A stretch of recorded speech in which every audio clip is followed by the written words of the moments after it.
নমস্কার, আমি সপ্তর্ষি সরকার। আপনারা দেখছেন সোপান শিক্ষা কেন্দ্র। এখন একটা মজার ঘটনা ঘটছে। প্রতিদিনই বাজারে যাচ্ছি। বাজারে যাওয়ার পরে যেমন একদিকে খুব আনন্দিত হচ্ছি, অপরদিকে দুঃখও পাচ্ছি। যদি বলেন কেন, তাহলে কারণটাও আপনাদের জানিয়ে দিচ্ছি। কারণটা হলো, প্রতিদিনই বাজারে জিনিসপত্রের দাম ক্রমশ কমতে শুরু করেছে।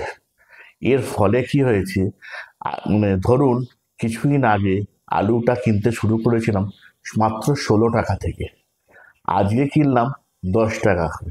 এর আগের দিন কিনেছিলাম 12 টাকা করে, মানে কেজি। তাহলে বুঝতে পারছেন তো কিরকম ধরনের দাম কমছে। শুধু আলু বলে কিছু নয়। তো আমি জিজ্ঞাসা করেছিলাম বাজারে যে কি ব্যাপার, দাম ক্রমশ এত কমছে, কি ব্যাপারটা কি? শীতকালে তো এমনিতেই সবজির দাম কম হয় বরাবরের মতো, কিন্তু এত কম? আর তারপরে কমছে তো কমছেই, কি করে ব্যাপারটা হচ্ছে? তো ওরা বলল, যেহেতু বাংলাদেশে পণ্য রপ্তানি পুরোপুরি বন্ধ, সেই কারণের জন্য এখানে তারা অনেক কম দামে দিতে পারছে। তার ফলে কি হয়েছে, তারা তো মাল রাখতে পারছে না, তারা দিয়ে যাচ্ছে। আর মানুষের কিন্তু কেনার হালও কিন্তু অনেক বেড়ে গেছে, হারটাও। তো অনেকে বলবেন যে এই যে কেনা হচ্ছে, এত কম দামে দেওয়া হচ্ছে, তাদের কি বিক্রেতাদের লাভ হচ্ছে? আমি জিজ্ঞাসা করেছিলাম, তোরা বললো যথেষ্টই লাভ হচ্ছে। কেননা দাম যেহেতু কম, সেই জন্য সবাই কি করেছে, আগের থেকে অনেক বেশি বেশি করে পণ্য কিনতে পারছে। তার ফলে তাদের যে মূল যে লাভটা, সেটা কিন্তু ভালো মতোই বেরিয়ে আসছে। এখন চাষি কি দাম পাচ্ছে, সেটা একটা অন্য প্রশ্ন। এমনি বাংলাদেশিরা মুখে লাফাচ্ছে যে আমরা নাকি, এখানকার লোকেরা নাকি বিজনেসে নাকি খুব খারাপ অবস্থা, বাংলাদেশে পণ্য বন্ধ করার ফলে তারা নাকি খেতে পড়তে পারছে না। কিন্তু আমি কিন্তু কোথাও দেখতে পাচ্ছি না। তবু আপনাদের জানার জন্য মোটামুটি একটা মূল্য তালিকা বলে দিচ্ছি।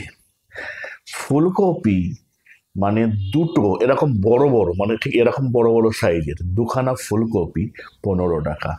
বাঁধাকপি 10 টাকা কেজি, আরো কমেও পাওয়া যাচ্ছে।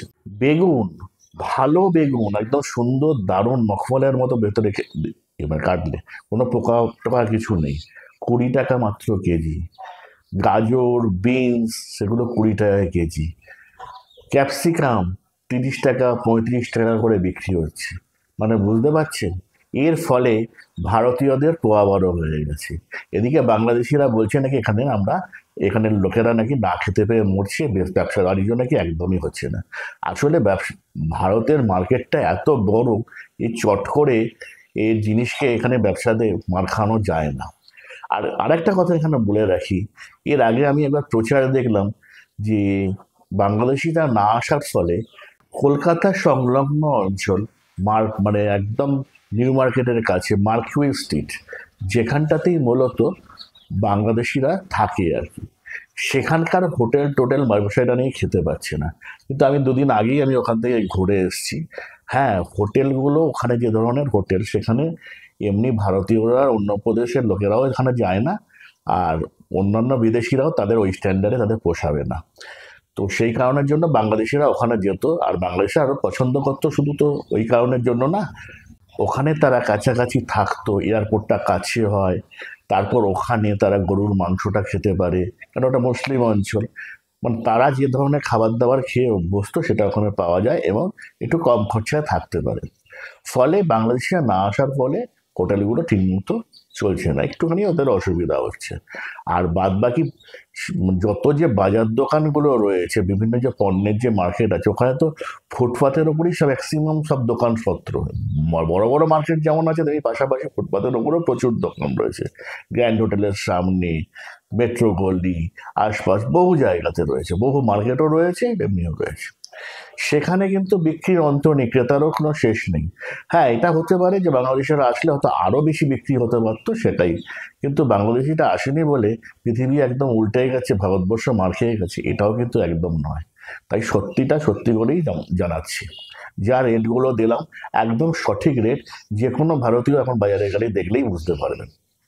নমস্কার, আজকে একটা ছোট ভিডিও করলাম, আবার দেখা হবে। ততদিন সুস্থ থাকুন, ভালো থাকুন, সুন্দর থাকুন।